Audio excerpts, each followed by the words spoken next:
Bismillahirrahmanirrahim. Assalamualaikum warahmatullahi wabarakatuh. Alhamdulillahi ala ihsani wa syukru lahu ala taufiqihi wa amtinani. Asyhadu an la ilaha illallah wahdahu la syarika lahu ta'ziman li sya'ni. Wa asyhadu anna Muhammadan abduhu wa rasuluhu da'ila ridwani. Allahumma salli alaihi wa ala alihi wa ashabihi wa ikhwani.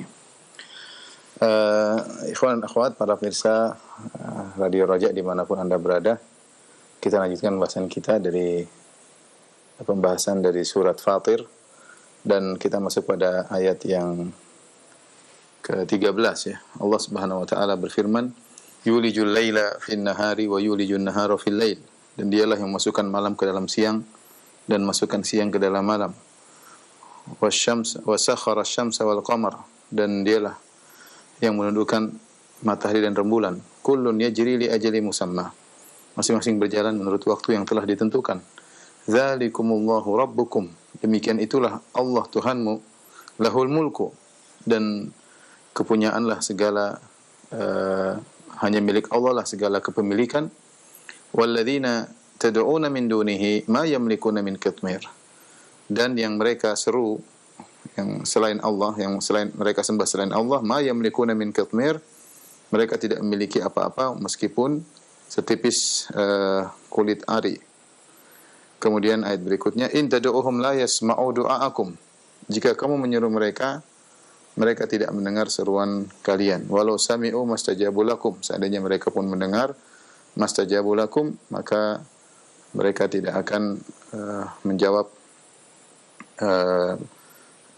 permintaan mereka kalian. Wa yaumal qiyamati yakfuruna bisyirkikum. Dan pada hari kiamat kelak mereka akan berlepas diri ya, kufur kepada kesyirikan kalian ya. Wala yunabbi'uka mislu khabir, yaitu hari kiamat mereka akan ingkar terhadap kesyirikan kalian. Wala yunabbi'uka mislu khabir, dan tidak ada yang bisa memberi keterangan kepada engkau seperti keterangan yang diberikan oleh Allah Al-Khabir yang Maha mengetahui. Baik, ikhwan dan akhwat yang dirahmati Allah Subhanahu wa taala, ayat ini menjelaskan tentang bagaimana rububiyah Allah Subhanahu wa taala, karena dialah satu-satunya yang berhak untuk disembah ya. Semua pengaturan alam semesta hanya Allah yang melakukannya. Allah berfirman, yulijul laila fin nahar wa yulijun nahara fil lail. Apa maksudnya? Sebelum dijelaskan oleh sebagian ahli tafsir, maksudnya malam dimasukkan dalam siang dan siang dimasukkan ke dalam malam. Bukan maksudnya setengah malam setengah siang, tidak, setengah gelap setengah terang, tidak, tapi ada ketika awal hari siang ya, mulai kemudian siang tersebut mulai berkurang siangnya, mulai ke arah gelap. Itu maksudnya Allah masukkan malam ke dalam siang. Siang tadinya sangat terang, karena dimasuki oleh malam mulai berkurang siangnya, mulai berkurang semakin ke arah gelap, sampai ke arah gelap, sampai ke puncak gelap malam hari. Kemudian wa yulijun nahara fil lail. Allah masukkan siang dalam malam, dan sebaliknya.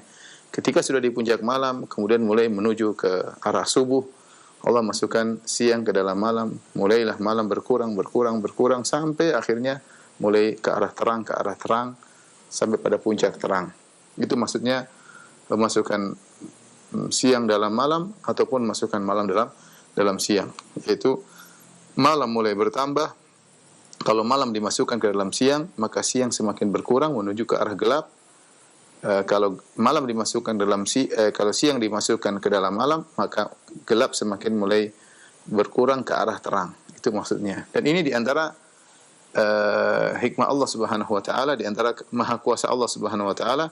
Tidak ada yang mampu melakukan demikian kecuali Rabbul Alamin ya. Yang bisa melakukan demikian hanya Allah Subhanahu wa taala. Dan Allah Subhanahu wa taala tidak menghilangkan siang tiba-tiba kemudian gelap, atau gelap tiba-tiba kemudian terang ya. Tetapi proses perlahan-lahan, dari mulai terang kemudian mulai asar, mulai sore, mulai redup sampai gelap. Demikian juga kegelapan juga tidak dihilangkan secara tiba-tiba, tapi bertahap. Dengan Allah masukkan siang dalam gelap, mulai bertahap sampai kemudian ke arah subuh, kemudian ke arah pagi. Dan ini ada hikmahnya, di mana manusia tidak mengalami perubahan dengan tiba-tiba, tapi dengan proses, dan itu sesuai dengan kondisi tubuh manusia yang butuh adaptasi dalam perubahan cahaya maupun perubahan cuaca ya. Inilah diantara Maha Agung Allah Subhanahu wa taala. Allah menyebutkan hal ini artinya apa? Tidak ada yang bisa melakukan kecuali Allah Subhanahu wa taala. Siang dan malam itu hanya urusan Allah. Yang ngatur hanya Allah Subhanahu wa taala. Tidak ada yang mau melakukan demikian. Hanya Allah semata yang bisa melakukannya. Kemudian selain itu Allah sebutkan yang lain. Wa sakhkhara asy-syamsa wal qamar. Allah menundukkan matahari dan rembulan. Kullun yajri li ajali musamma. Masing-masing berjalan sesuai dengan waktu yang telah ditentukan. Apa maksudnya waktu yang telah ditentukan? Disebut pada tafsir dengan dua tafsiran. Tafsiran pertama maksudnya waktu yang telah ditentukan, artinya matahari rembulan akan terus beredar pada orbitnya sampai hari kiamat. Ada saatnya matahari terbit dari barat. Ada saatnya matahari terbit dari barat. Ini salah satu tafsiran para ahli tafsir. Ila ajali musamma itu waktu yang telah ditentukan maksudnya adalah hari kiamat, matahari yang biasanya mengorbit dari timur menuju barat akan terbalik dari barat menuju timur.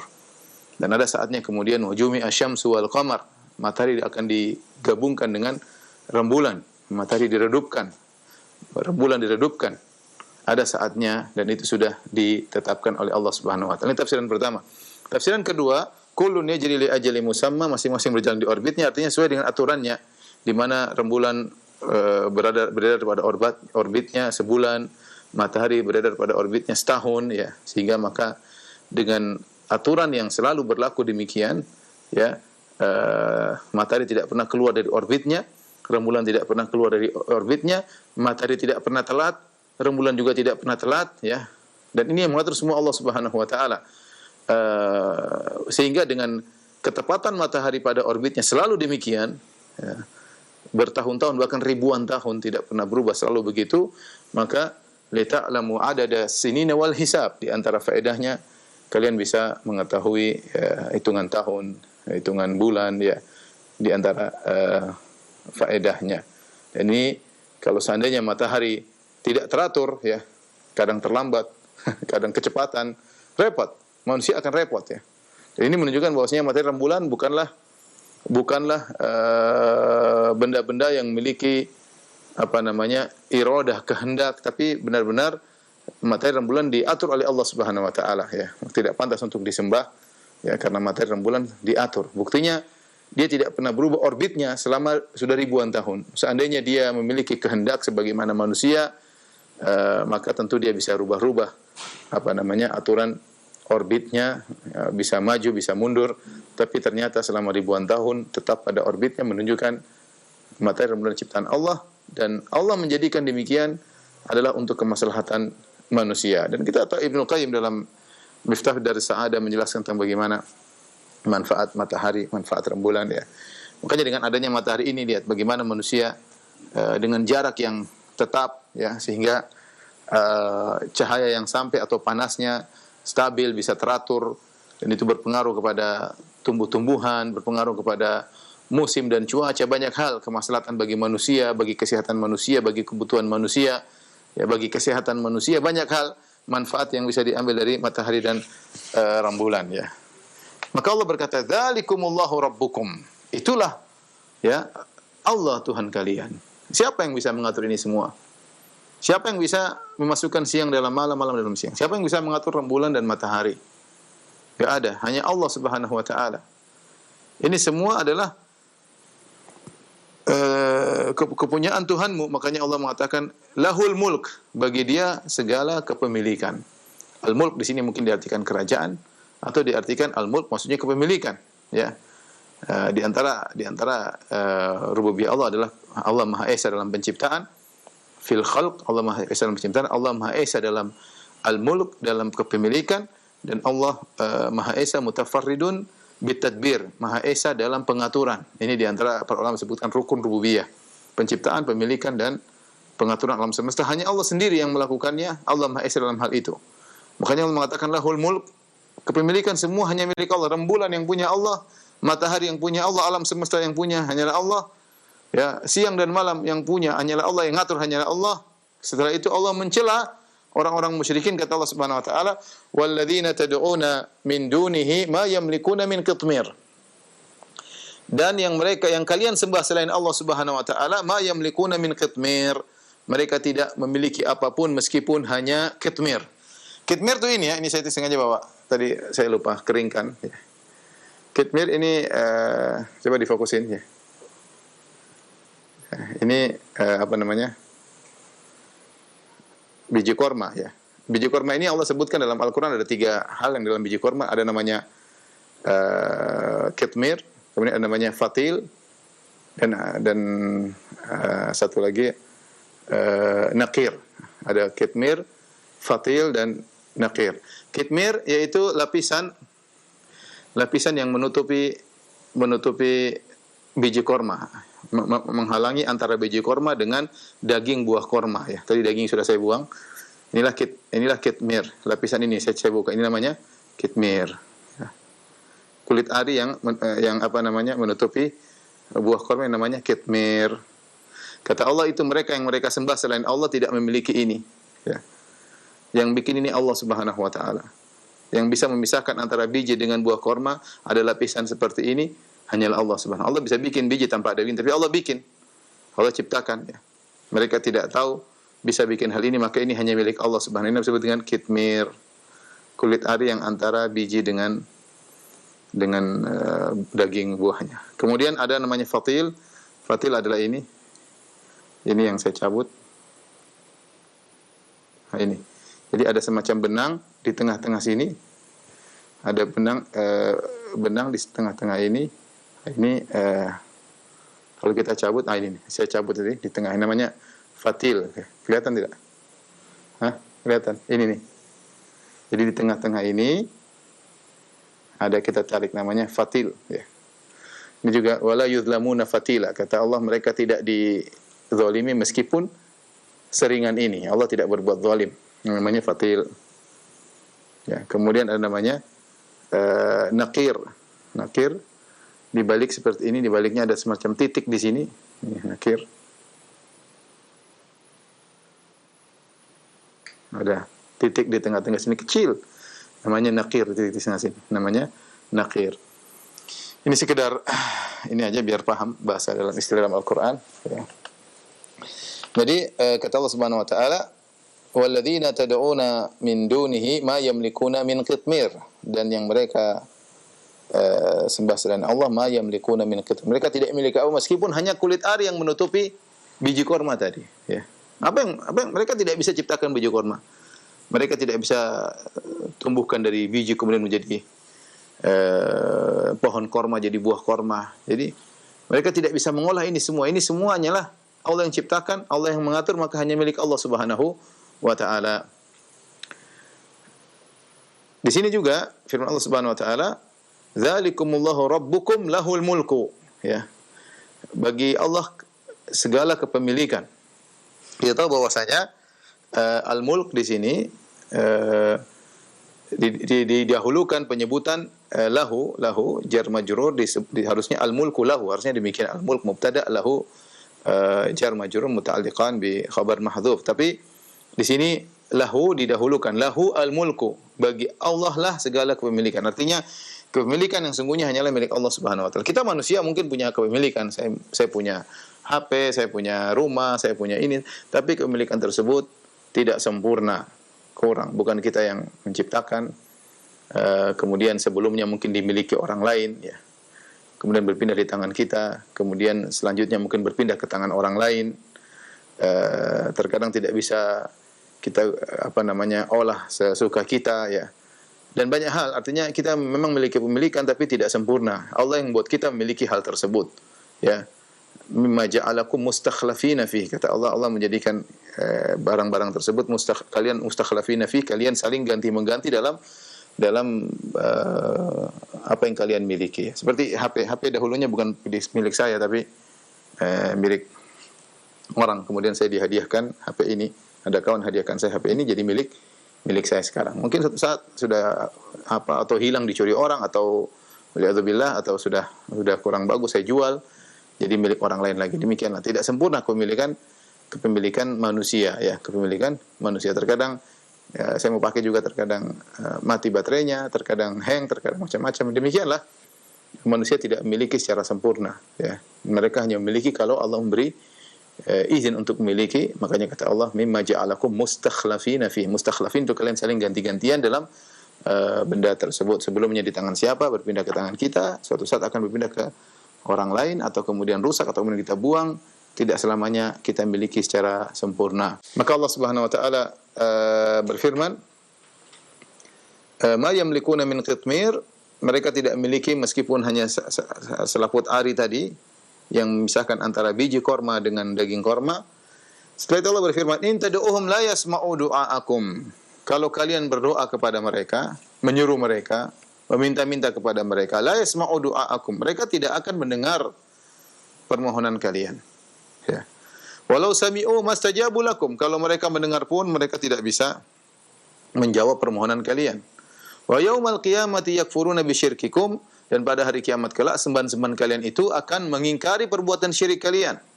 Wala yunabbi'uka mithlu khabir, dan tidak ada yang bisa memberi penjelasan kepada engkau wahai Muhammad sallallahu alaihi wasallam seperti al-khabir, yaitu Allah yang Maha mengetahui. Allah yang Maha mengetahui menjelaskan ini dengan detail bagaimana kondisi sembahan-sembahan di dunia, terlebih lagi di akhirat, ya.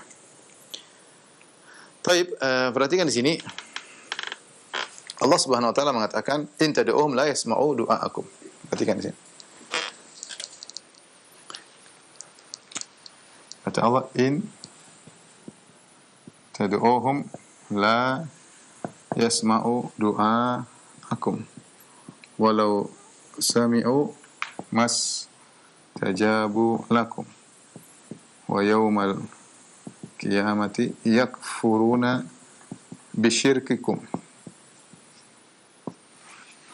Tapi kata Allah, jika kalian berdoa kepada mereka, la yasma'u du'aakum, mereka tidak, sembahan-sembahan tersebut, yaitu sembahan-sembahan tersebut tidak mendengar doa kalian. Kemudian, walau sami'u mastajabu lahum, seandainya mereka dengar,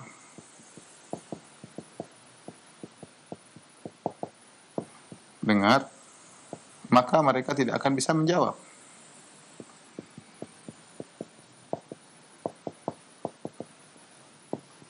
Bisa memenuhi permintaan kalian atau menjawab. Wa yaumal qiyamati yakfuruna bisyirkikum, pada hari kiamat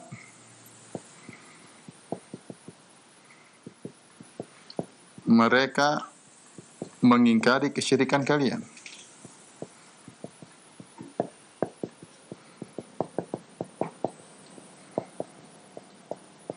Baik, perhatikan sini. In tad'uhum, ya, mereka, apa yang dimaksud mereka? Sembahan-sembahan ini maksudnya apa? Apakah hanya berkaitan dengan berhala-berhala yang mereka sembah? Kita tahu bahwasanya sesembahan orang-orang musyrikin di zaman Nabi SAW banyak, ya, sesembahan banyak, ya. Ada yang menyembah, ya, model-model sesembahan.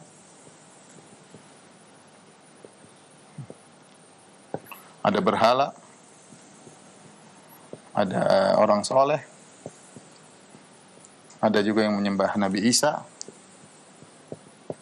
ada yang menyembah malaikat, ada yang menyembah jin, dan lain-lainnya. Ini diantara sembahan-sembahan mereka. Kata Allah Subhanahu wa taala, sembahan-sembahan ini tidak akan bisa mendengar permohonan kalian. Al-Alusi, kalau berhala jelas tidak bisa mendengar. Ini jelas tidak bisa mendengar. Al-Alusi rahimahullah dalam tafsirnya Ruhul Ma'ani mengomentari tentang ini. Bagaimana dengan orang soleh, Nabi Isa, atau jin yang mereka sembah, misalnya orang soleh Nabi Isa. Kata Allah Subhanahu wa taala, mereka tidak bakalan mendengar kalian, ya. Mereka tidak bakalan mendengar kalian karena mungkin sudah mati, ya, sudah meninggal, ya. Sudah meninggal, maka tidak mendengar, atau karena sibuk dengan beribadah kepada Allah, ya, kepada Allah. Bahkan beliau berkata, malaikat pun yang mungkin mendengar kalau diminta, Allah akan buat malaikat tidak mendengar. Ya, ini tafsir Al-Alusi, dan ada pernyataannya indah di kitabnya Ruhul Ma'ani, ya. Allah mengatakan, kalaupun mendengar, kalaupun mendengar, mastajabu lakum, tidak bisa memenuhi. Taruhlah jin bisa mendengar, orang-orang yang beribadah kepada jin atau yang beribadah kepada malaikat. Toh malaikat kalaupun mendengar, ada yang mungkin berdoa minta kepada malaikat dianggap sebagai putri-putri Allah. Mungkin malaikat mendengar, kalaupun mereka bisa mendengar, tidak akan bisa memenuhi permintaan mereka. Dan paling menyedihkan, wa yaumal qiyamati yakfuruna bisyirkikum. Pada hari kiamat kelak mereka akan mengingkari kesyirikan kalian. Ini yang paling mengerikan. Ketika orang-orang musyrikin di hari kiamat sangat membutuhkan pertolongan, terutama dari sembahan-sembahan mereka, apalagi mereka menyangka sembahan-sembahan mereka adalah syufa'a. Ya, syufa'auna indallah, akan beri syafaat bagi kami di sisi Allah. Ya. Ternyata yang mereka harapkan sebagai pemberi syafaat malah berlepas diri dari mereka. Baik. Kalau yang disembah orang soleh, kalau yang disembah adalah yang berakal, adalah yang hidup, maksud seperti nabi atau orang soleh atau malaikat, ya. Maka sembahan-sembahan ini dengan tegas akan berlepas diri. Sebagaimana Nabi Isa berlepas diri. Anta qulta lin-nasi takhiduni wa ummi ilahaini min dunillah. Wahai Isa, apa kau berkata kepada manusia, jadikanlah aku dan ibuku sembahan selain Allah? Isa mengatakan, tidak ya Allah, aku tidak pernah mengatakan demikian. Ma qultu lahum illa ma amartani bi an ibudullaha rabbi wa rabbakum. Aku tidak berkata kepada mereka kecuali apa yang kau perintahkan kepada aku. Sembahlah Allah, Rabbku dan Rabb kalian. Ya, sama dalam Al-Qur'an juga sebagian dalam surat Saba sebelumnya tentang malaikat, ya. Haula iyyakum kanu ya'budun. Kata malaikat, bal kanu ya'budunal jinni. Tidak ya Allah, kami tidak pernah disembah, mereka nyembah jin. Ya. Jadi berlepas diri, malaikat berlepas diri. Bagaimana dengan jika yang disembah patung?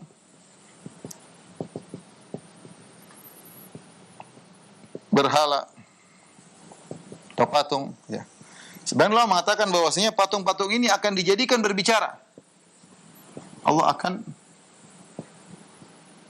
jadikan patung-patung tersebut berbicara dan mengingkari mereka. Jadi mereka kondisinya sangat mengenaskan pada hari kiamat kelak.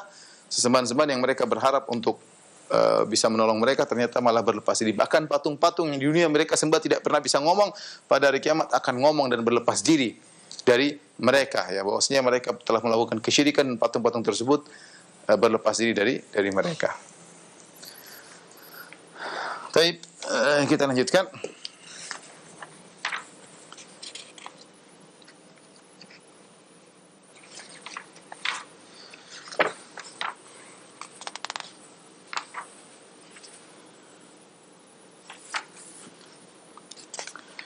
Syekh Utsaimin dalam tafsirnya memberikan satu faedah yang berkaitan dengan lahul mulk, hanya milik Allah segala kerajaan, segala kepemilikan hanya milik Allah.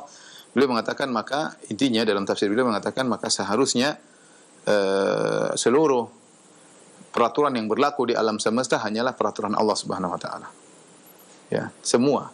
Karena ketika Allah menurunkan Al-Qur'an dengan penjelasan Nabi Muhammad SAW, Allah turunkan syariat yang sempurna. Al-yawma akmaltu lakum dinakum. Pada hari ini aku sempurna bagi kalian agama kalian. Maka semua sudah dibahas dalam Islam. Sudah dibahas dalam Islam. Semua perkara, ya. Maka tidak ada namanya sekularisme yang mengatakan bahwasanya urusan agama hanya urusan di masjid. Di luar masjid maka urusan duniawi kembali kepada masing-masing. Tidak. Syariat Islam mengatur segalanya, segala urusan kehidupan, karena semua adalah milik Allah dan harus berlaku hukum Allah pada kepemilikan Allah Subhanahu wa taala. Ini faedah yang menarik dari Syekh Utsaimin rahimahullah dalam tafsirnya, ya. Oleh karenanya kita tahu dalam kehidupan kita, bahkan dalam berumah tangga ada aturannya, menikah ada aturannya. Ini di luar masjid loh. Kita bisa di luar masjid. Dengan istri ada aturannya, dengan anak-anak ada aturannya, dengan tetangga ada aturannya, dengan orang tua ada aturannya, dengan hewan ada aturan dalam syariat, ya. Semua ada aturannya. Bertetangga, dengan interaksi sosial dengan non-muslim ada aturannya, semua ada aturannya, ya. Masalah hukum, masalah qadha, masalah kriminal ada aturannya, masalah pembunuhan ada aturannya, semua ada aturan lengkap dalam Al-Quran, dalam hadis, dan semua di bawah kepemilikan Allah. Maka tidak ada namanya sekuler, ya. Harus berlaku semua hukum Allah Subhanahu wa taala. Jangan sampai seorang mengatakan ini kan urusan duniawi, saya bisa bikin hukum yang lebih pantas buat urusan dunia ini, tidak perlu Al-Qur'an dan Sunnah. Ini adalah kalimat kufur. Tidak boleh orang mengatakan demikian. Seorang Islam harus mengakui bahwa segala urusan di alam semesta inilah milik Allah, dan Allah yang berhak menurunkan aturan. Dan aturannya ada, tinggal kita mau belajar atau tidak. Aturannya tinggal kita mau belajar atau tidak, kita mau terapkan atau tidak, ya. Taib, setelah itu Allah berfirman dalam ayat yang ke-15, kata Allah Subhanahu wa taala, "Ya ayuhan nasu antumul fuqara ila Allah." Ya.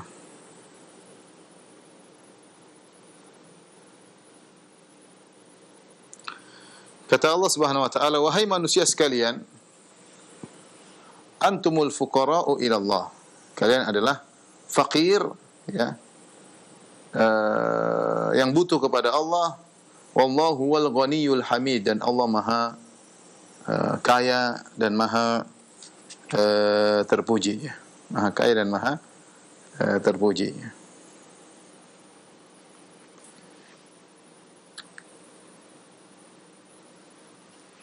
Perhatikan sini.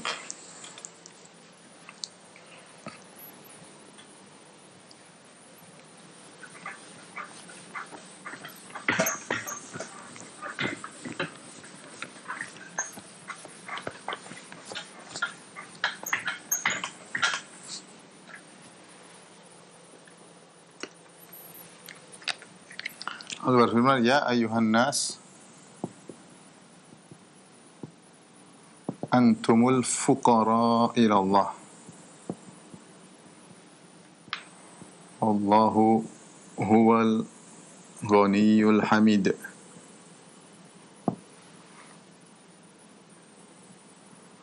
Baik, Allah berfirman, wahai manusia sekalian. Wahai manusia sekalian.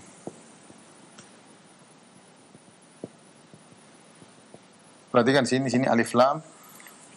Al-istighraq lil istighraq, mencakup seluruh manusia. Seluruh manusia. Ya, laki, perempuan, miskin, kaya, pejabat, rakyat, semuanya. Mau orang soleh, orang toleh, semuanya. Ya ayuhan nas, mencakup seluruh manusia tanpa terkecuali. Mencakup seluruh manusia tanpa terkecuali.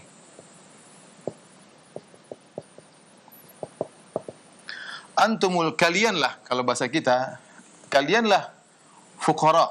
Antum itu kalianlah. Al-fuqara yang fakir. Di sini ada alif lam, ya. Alif lam. Ya. Seakan-akan disebutkan adalah lil jins. Menunjukkan kalian tuh jenis fakir tuh kalian. Kalau bahasa kita artinya jenis fakir adalah kalian. Jenis fakir adalah kalian, wahai manusia. Wahai manusia. Kenapa ada alif lam di sini? Mestinya cukup antum fuqara, kalian butuh kepada Allah. Tapi ketika Allah tambah alif lam, seakan-akan yang fakir cuma manusia doang. Kalian aja yang fakir.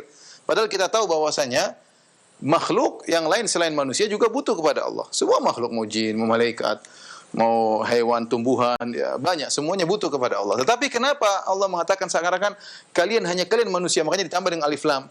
Seakan-akan jenis fakir itu hanya kalian, wahai manusia. Ini dibahas oleh para ulama. Jenis fakir adalah kalian, wahai manusia. Padahal makhluk selain manusia juga banyak membutuhkan Allah Subhanahu wa taala. Ada beberapa sebab mereka sebutkan, di antaranya ya karena kebutuhan manusia sangat banyak.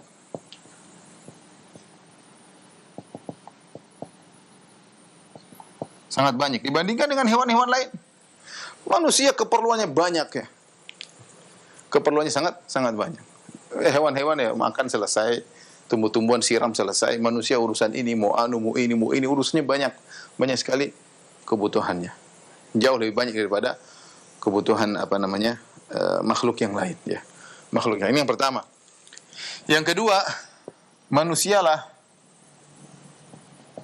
yang menampakkan ketidakbutuhannya kepada Allah. kepada Allah, ya. Allah berfirman, "Kalla innal insana la yatgha ar-ra'ahu istaghna." Kalla innal insana la yatgha ar-ra'ahu istaghna. Ya. Manusia akan berbuat melampaui batas tatkala dia mandang dirinya sudah kaya. Seakan-akan tidak butuh kepada Allah Subhanahu wa taala. Hewan tidak ada begitu. Jadi manusia lah yang menampakkan kesombongan, keangkuhan, seakan-akan tidak butuh kepada Tuhan, itulah manusia. Maka perlu diingatkan. Ya, jadi satu sisi pertama, kebutuhan manusia sangat banyak, ya, melebihi kebutuhan hewan.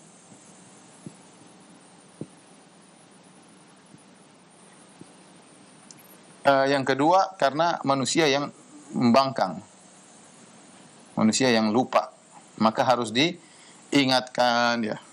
Antumul fuqara. Ibnu Taimiyah rahimahullah pembahasannya panjang tentang masalah ini, tapi cukup antum kalau kembali kepada tafsir As-Sa'di ketika membahas ayat ini, indah. Beliau menjelaskan sisi-sisi bagaimana perlunya manusia kepada Allah Subhanahu wa taala, yang intinya manusia itu, ya, manusia fakir li dzatihi. Dia fakir dalam segala urusan, secara zatnya dia fakir, ya. Kebutuhan dia sangat banyak, ya. Dia butuh kepada Allah, perlu kepada Allah, ya.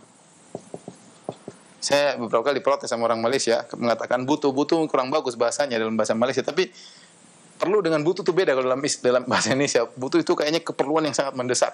Jadi mohon maaf kepada kawan-kawan yang mungkin nonton dari Malaysia, ya, saya tetap menggunakan kata butuh karena mungkin bagi bahasa Malaysia kurang bagus, ya. Saya pernah ditegur.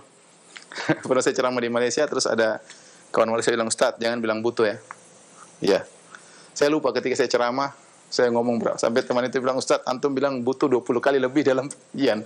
Ternyata maknanya kurang bagus, ya. Tapi dalam bahasa Indonesia, perlu beda dengan butuh. Kalau butuh seakan-akan keperluan yang mendesak. Tapi saya kata perlu deh sekarang biar orang kawan-kawan Malaysia enak mendengarnya. Perlu kepada Allah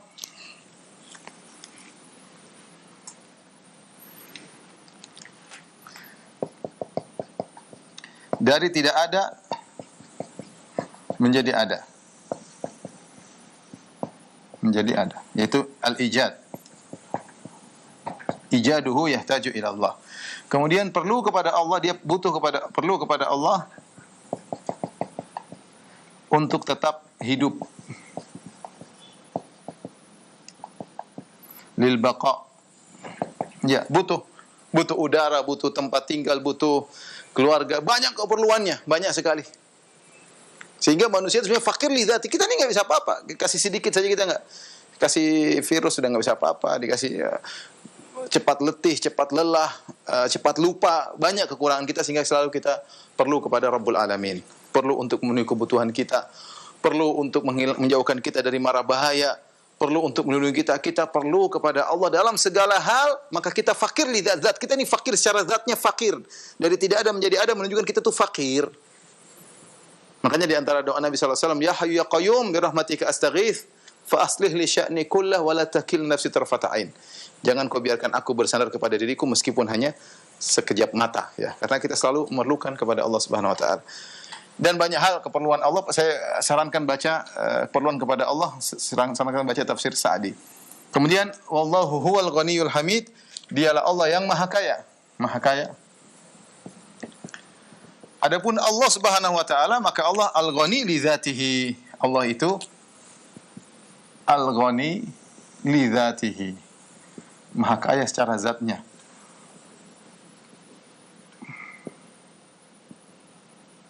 Sehingga tidak memerlukan apapun, ya. Ya, maka dia adalah as-samad, al-fardus samad. Allahus samad. As-samad itu yang semuanya perlu kepada dia, butuh kepada dia, tidak perlu kepada selain dia. Al-Hamid, maha terpuji. Maha terpuji. Ya.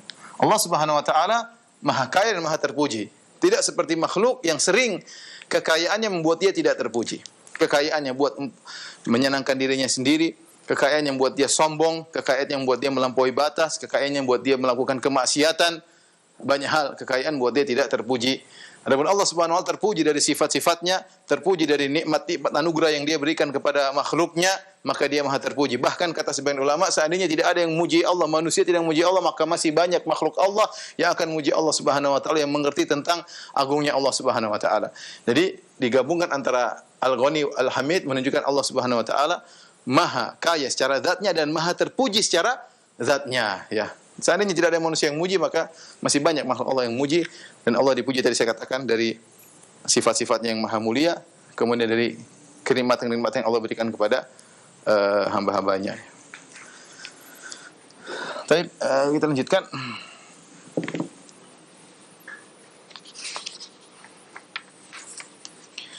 Setelah itu Allah Subhanahu wa taala berfirman, "Iyyasha yudhibukum wa ya'ti bi khalqin jadid." Jika Allah berkehendak, niscaya Dia akan musnahkan kalian dan mendatangkan makhluk yang baru untuk menggantikan kalian. Kalau Allah berkehendak, artinya Allah ini bukti bahwasanya Allah Maha Kaya. Allah tidak butuh dengan kalian. Tidak beribadah, enggak ada masalah. Sekarang dalam hadis yang masyhur kata Allah Subhanahu wa taala, "Ya ibadi law anna awwalakum wa akhirakum wa insakum wa jinnakum kanu ala afjari qalbi rajulin wahidin minkum ma naqasa min mulki syai'a." Wahai hamba-hambaku, kalau kalian seluruhnya manusia dan jin dari awal sampai akhir, semuanya hatinya seperti hati orang yang paling buruk di alam semesta, semuanya hati seperti Firaun. Kita semua manusia seperti Firaun, itu seperti iblis, tidak akan mengurangi kekayaan Allah Subhanahu wa taala. Ya. Oleh karenanya kalau Allah berkehendak kalian bermaksiat kepada Allah, membangkang kepada Allah, berbuat kesyirikan, in yasha yudhibukum, Allah bisa memusnahkan kalian. Wa ya'ti bi khalqin jadid, Allah gantikan dengan makhluk yang lain. Apakah manusia yang lain, generasi yang baru, atau Allah gantikan dengan model makhluk yang lain selain manusia, terserah Allah Subhanahu wa taala yang taat kepada Allah Subhanahu wa taala. Mudah bagi Allah Subhanahu wa taala. Wa ma dzalika 'ala Allah bi'aziz, dan hal itu tidaklah mustahil bagi Allah atau tidak sulit bagi Allah. Bi aziz ada yang mengartikan bi aziz maksudnya laisa bisyadid. Aziz diartikan laisa bisyadid, hal itu tidak sulit bagi Allah. Ada yang mengartikan laisa bimumtani', itu perkara bukan hal yang sulit, bukan hal yang mustahil bagi Allah, mudah bagi Allah. Dan ini dalil tentang akidah Ahlussunnah wal Jamaah. Allah mengatakan iyyasha yudhibukum, jika Allah berkehendak Allah akan memusnahkan kalian. Artinya perbuatan Allah terhadap makhluk adalah perbuatan yang baru. Allah bisa menghilangkan dan Allah bisa menciptakan makhluk yang baru dengan kehendak yang baru. Dan itu akidah Ahlussunnah wal Jamaah dalam masalah asma wa sifat, bahwasanya af'alullah, perbuatan-perbuatan Allah Subhanahu wa taala ditinjau dari jenis fi'il, dari jenis perbuatan, maka azali, ya, min haitsun nau', adapun min haitsul ahad ditinjau dari perbuatan-perbuatan, tiap-tiap perbuatan, maka hadithul ahad, maka dia adalah perkara yang baru. Gampangannya begini, Allah Subhanahu wa taala sejak azali sudah Maha Pencipta, tetapi kapan Allah menciptakan ini, kapan Allah menciptakan anu, tergantung, terserah kehendak Allah. Allah berkehendak menciptakan ini belakangan, ini lebih dahulu. Nah, sifat Allah yang menciptakan berkaitan dengan makhluk yang baru adalah perbuatan-perbuatan Allah yang baru. Ya, bukan dikatakan sejak azali Allah sudah menciptakan, misalnya Firanda sudah diciptakan sejak azali. Enggak. Kapan Allah ingin menciptakan Firanda, baru Allah ciptakan. Terserah Allah belakangan. Ya, tidak. Adapun sifat menciptakannya Allah sudah sejak azali. Sama dengan berbicara. Allah memiliki sifat berbicara. Azali, qadimun nau, atau azaliyun nau. Sudah azali, ya, azaliyatun nau, dari sejak azali Allah sudah berbicara. Tapi kapan Allah berbicara, dengan siapa, objeknya apa, terserah Allah. Ya. Allah yatakallamu bima syaa, ya. Biman syaa mata syaa. Allah berbicara dengan apa yang Allah kehendaki, kepada siapa Allah berbicara, dengan topik apa yang Allah inginkan, dengan bahasa apa yang Allah inginkan, kapan Allah ingin, terserah Allah. Itu namanya sifat berbicara ditinjau dari jenis berbicaranya. Allah sejak zaman azali sudah berbicara. Beda dengan manusia. Manusia lahir belum bisa bicara. Nanti berjalan dengan waktu, bicaranya mulai pelan-pelan sampai akhirnya bisa berbicara, mungkin umur 3 tahun, 4 tahun. Ya. Tapi Allah sejak azali sudah bisa berbicara. Hanya kapan berbicaranya terserah Allah. Bukan seperti perkataan orang-orang Asy'ari mengatakan Allah bicaraan zaman azali, bicaraan enggak berubah-ubah, itu saja. Ini itu perkara yang tidak logis, ya. Makanya Allah demikian juga penciptaan, ya, penciptaan.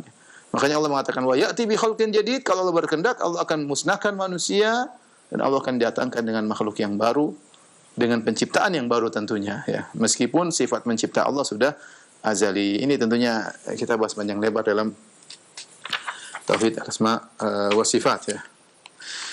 Kemudian kita lanjutkan. Dan itu mudah bagi Allah, ma dzalika 'ala Allah bi aziz, dan itu mudah bagi Allah, bukanlah suatu yang berat dan bukan suatu yang mustahil. Kemudian Allah berfirman, wala taziru waziratun wizra ukhra, bahwasanya orang yang berdosa tidak akan memikul dosa orang lain. Wa in tad'u muthqalatun ila himliha la yuhmal minhu syai'un walau kana dha qurba.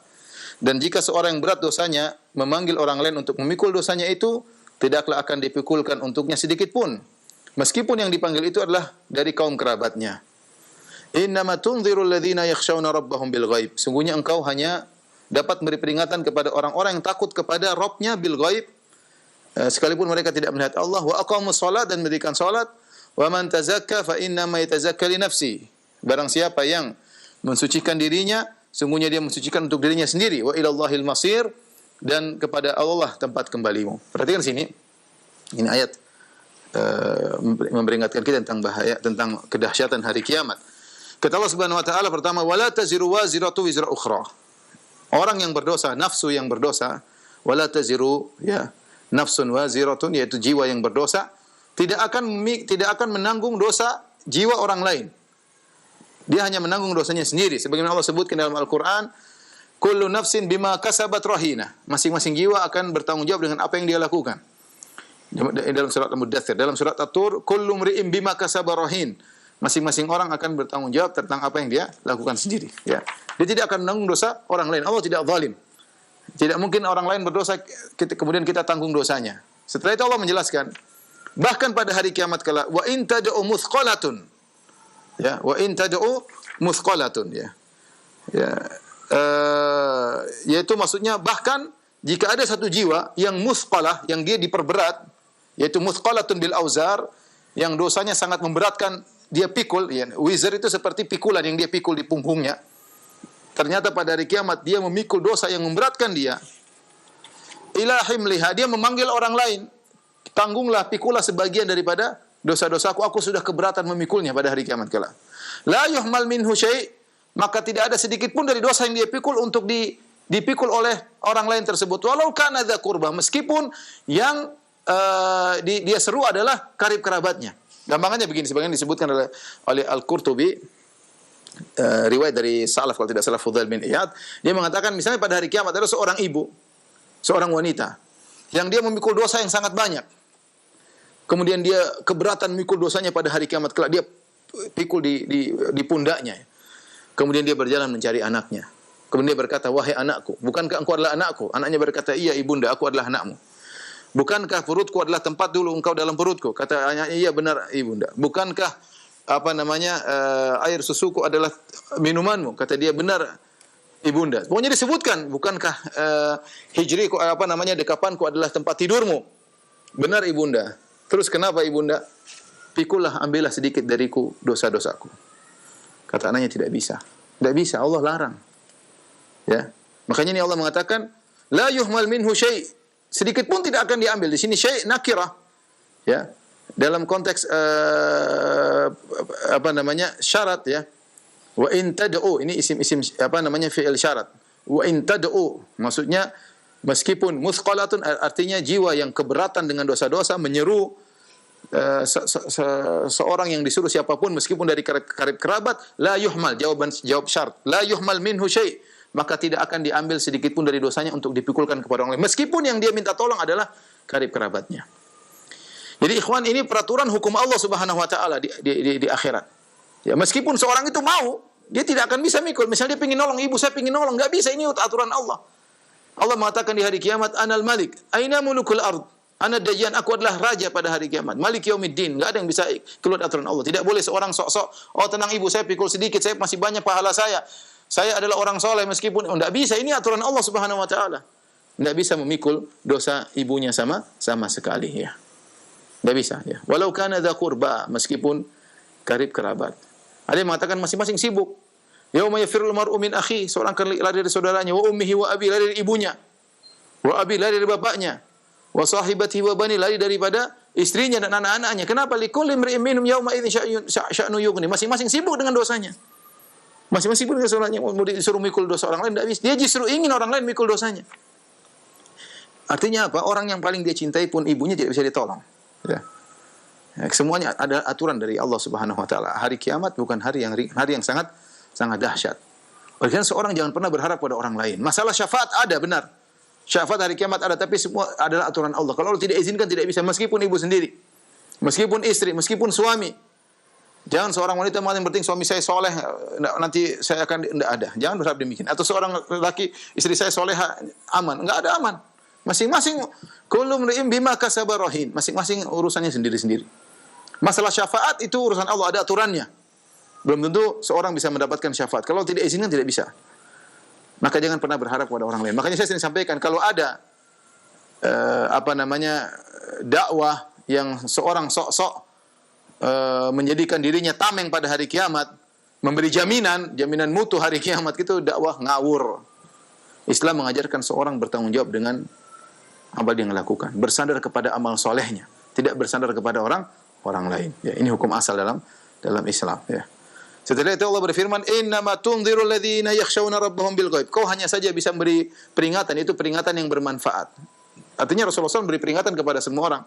Tapi peringatan yang bermanfaat kepada siapa? Alladzina yakhshawna rabbahum. Orang-orang yang takut kepada Rabb mereka bil ghaib. Bil ghaib maksudnya ada dua tafsiran, maksudnya mereka takut kepada Allah meskipun mereka tidak melihat Allah. Itu tafsiran pertama. Atau bil ghaib maksudnya mereka takut kepada Allah meskipun tidak ada yang melihat mereka, meskipun mereka sendirian. Ya, yakhshaun, khasyah lebih tinggi daripada khauf. Kata para ulama, khasyah adalah al-khauf ma'al ilm, yaitu merasa takut kepada Allah dengan ilmu ta'zim, bersamaan dengan ilmu tentang siapa yang dia takuti tentang Allah dan pengagungan terhadap Allah. Ada orang takut tapi dia tidak mengagungkan. Ini ada takut mengagungkan, itu namanya khasyah. Wa aqamus shalat, dan mendirikan salat. Wa man tazakka fa innama yatazakka li nafsihi. Barang siapa yang mensucikan dirinya adalah untuk dirinya sendiri. Allah ingatkan. Ya, kamu mensucikan diri, kamu salat membersihkan hatimu dari berbagai macam penyakit hati untuk ke dirimu sendiri. In ahsantum li anfusikum, bukan untuk orang lain. Berbuat baik untuk diri kalian. Kalian suci diri kalian untuk diri kalian sendiri, bukan untuk Allah Subhanahu wa taala. Allah Al-Ghaniyul Hamid, Allah Maha Kaya, tidak butuh dengan amalan kalian. Wa ilallahil masir, dan segala urusan akan kembali kepada Allah Subhanahu wa taala. Baik, demikian ikhwan dan akhwat para pemirsa Roja TV, sudah azan ya.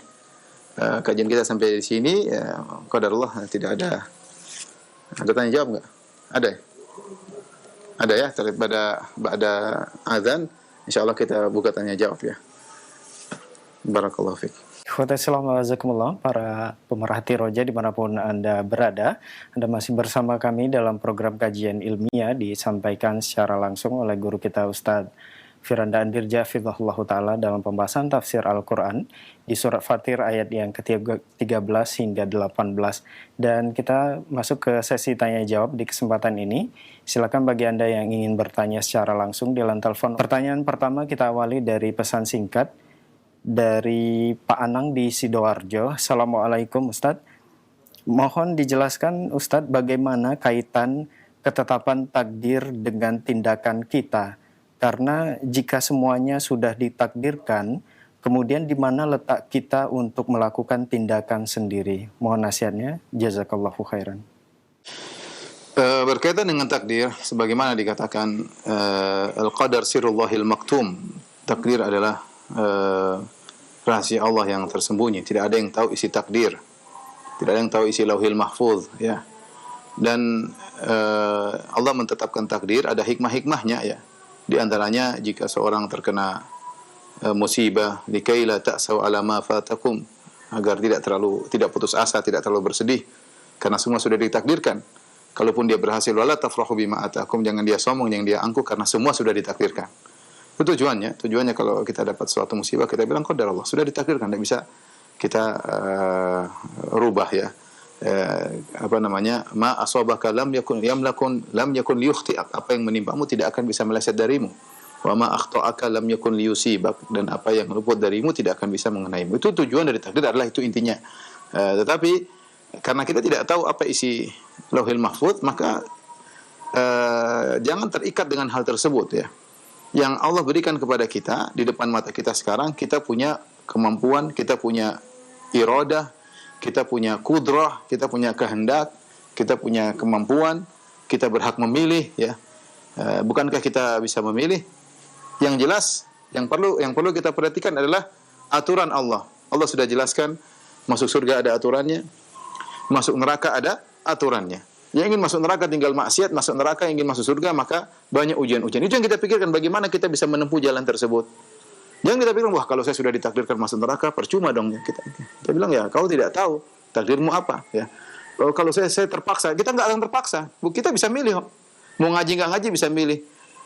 Mau makan apa kita bisa milih ya. Ya, tidak ada kita dipaksa. Dan semua yang Allah beri hukuman, hukum adalah pahala atau hukuman berkaitan dengan apa yang kita lakukan, dan kita tidak terpaksa. Kalau kita dalam syariat terpaksa maka tidak ada hukumnya. Jadi ini tentu perlu pembahasan yang panjang tentang takdir. Saya sudah, silahkan lihat di YouTube ada tentang pembahasan tentang takdir. Ini saya hanya ingin menyampaikan, tidak perlu kita fokus kepada hal tersebut karena itu rahasia Allah Subhanahu wa taala ya. Kecuali seorang sudah lihat isi takdir bahwasanya dia masuk neraka, ya percuma dia beramal saleh, dia akan masuk neraka. Tapi tidak ada seorang yang pernah lihat isi takdir Lauhil Mahfuz, enggak ada yang pernah tahu. Yang ada di depan kita adalah beramal saleh masuk surga, beramal maksiat masuk neraka.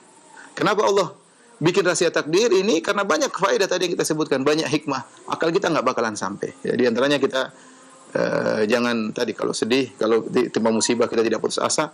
Kalau kita berhasil jangan sombong, dan kita jangan pernah ujub dengan apa yang kita lakukan sekarang. Kita nggak tahu penghujung kita. Kita selalu takut kepada Allah Subhanahu Wa Taala, takut dengan kesudahan yang buruk, sehingga kita selalu berusaha beribadah kepada Allah Subhanahu Wa Taala. Itu yang kita pikirkan. Karena kalau kita berpikir apa sih takdir saya, terus ngapain saya melakukan itu, percuma, itu bisikan syaitan. Bisikan syaitan. Yang ada Allah suruh beramal, i'malu, beramalah. Meskipun semuanya sudah ditakdirkan ya, tapi kita tidak pernah tahu rahasia tersebut ya. Saya harapkan tolong dengar kajian saya tentang masalah takdir. Wallahu a'lam bishawab. Nah, jazakallahu khairan wa barakallahu fikum Ustaz atas jawaban yang disampaikan. Semoga bermanfaat untuk penanya Pak Anang yang berada di Sidoarjo. Masih pertanyaan melalui pesan singkat kembali dari hamba Allah. Assalamualaikum warahmatullahi wabarakatuh Ustaz. Ustaz, apa hukumnya bagi orang yang merubah ciptaan Allah? Contohnya melakukan operasi plastik atau memakai tato. Mohon penjelasan dari Ustaz. Jazakallahu khairan. Kita tidak boleh merubah ciptaan Allah Subhanahu wa taala sebagaimana Nabi sallallahu alaihi wasallam mengatakan la'ana Allah al-washimah wal mustawshimah ya, kemudian di antaranya al-mutafallijat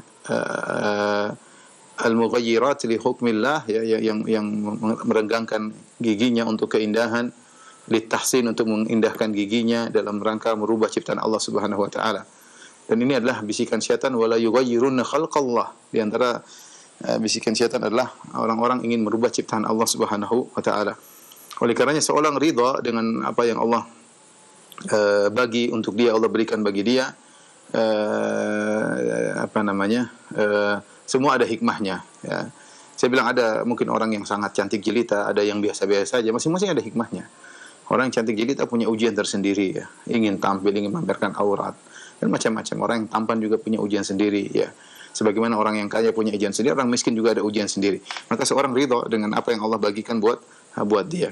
Adapun masalah operasi plastik ya, kalau ternyata operasi plastik tersebut untuk litahsin, untuk mempercantik, dia sudah cantik, tidak ada masalah dengan wajahnya. Tapi dia mempercantik ya, maka ini merubah ciptaan Allah Subhanahu wa taala. Adapun kalau dia cacat ya, tidak normal, maka hukumnya boleh memperbaiki kondisi yang tidak normal. Misalnya sumbing diperbaiki, misalnya yang tidak sesuai dengan normal. Misalnya mohon maaf, misalnya seorang wanita ternyata dadanya tidak muncul sebagaimana wanita biasa atau sangat tipis, itu boleh diperbaiki seperti itu karena tidak normal ya. Berkaitan dengan banyak hal yang tidak normal maka boleh diperbaiki ya. Sebagaimana ada seorang sahabat yang hidungnya terpotong kemudian dipasang dengan ditambah dengan hidung emas kalau tidak salah ya. Jadi intinya kalau melakukan operasi untuk memperbaiki, misalnya seorang terbakar, kecelakaan, kemudian ada bagian wajahnya yang rusak, maka diperbaiki tidak jadi masalah. Diperbaiki karena rusak, fungsi asalnya tidak seperti ini, seperti sumbing dan yang lainnya. Tapi kalau sudah cantik, dia merasa kurang puas cantik ya, padahal masih ukuran normal, maka inilah yang merubah ciptaan Allah Subhanahu wa taala. Syaitan menghiasi dia ya, wala yughayyiruna khalqallah, agar mereka merubah ciptaan Allah Subhanahu wa taala. Kamu kurang cantik, kamu kurang ini, kalau kamu lebih bahagia kalau begini, terus akhirnya dia pun berubah, dan itu adalah bentuk maksiat kepada Allah Subhanahu wa taala. Wallahu a'lam bishawab. Nah, jazakallahu khairan wa barakallahu fikum Ustaz atas jawaban yang disampaikan. Masih pertanyaan melalui pesan singkat kembali dari Pak Zon di Padang. Assalamualaikum warahmatullahi wabarakatuh Ustaz.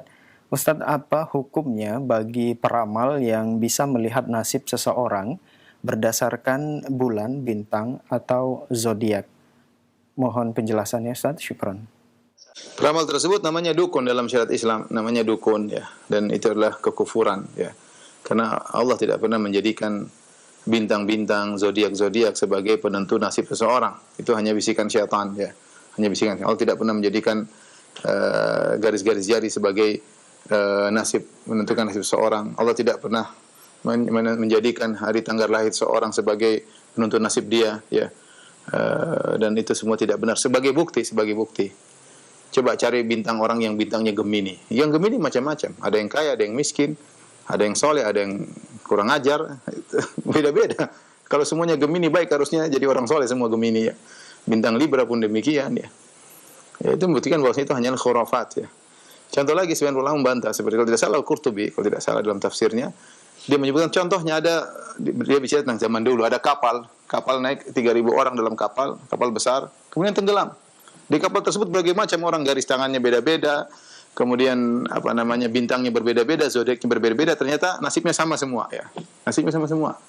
Ya, harusnya kan nasibnya beda-beda, harusnya ada yang diselamatkan oleh ikan hiu, atau diselamatkan oleh ikan lumba-lumba, oleh siapa? Semua meninggal dalam waktu yang sama. Kalau zaman kita bicara pesawat, di atas pesawat ada 400 orang dengan zodiak yang berbeda-beda, dengan garis tangan yang berbeda-beda, tapi mereka meninggal dalam waktu yang sama. Ini semua adalah khurafat.